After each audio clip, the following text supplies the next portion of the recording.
Shiva video విషయంలో రోహిణి కుట్ర బయటపడబోతోందా? బాలు పోగొట్టుకున్న ఫోన్ తిరిగి దొరకడంతో కొత్త అనుమానాలు మొదలవుతాయి. తాత చెప్పిన ప్రకారం ఒక అమ్మాయి ఆ ఫోన్ అక్కడ వదిలి వెళ్ళింది. ఈ విషయం విన్న రోహిణి ఒక్కసారిగా షాక్ అవుతుంది. ఎందుకంటే ఆ ఫోన్ను చెరువులో పడేశానని విద్య చెప్పింది. కోపంతో విద్య ఇంటికి వెళ్లిన రోహిణి నిజం అడుగుతుంది. అప్పుడు విద్య అసలు విషయం చెబుతుంది. ఫోన్ చెరువులో పడేయలేదేదో, దారిలో పోగొట్టుకున్నాను అని ఒప్పుకుంటుంది.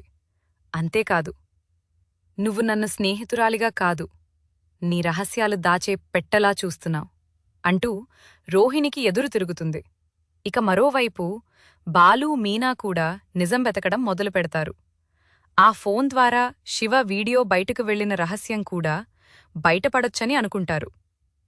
రోహిణి, విద్య ఫోటోలు బమ్మ తతాకి పంపించి అసలు విషయం తెలుసుకోవాలి అని అనుకుంటారు.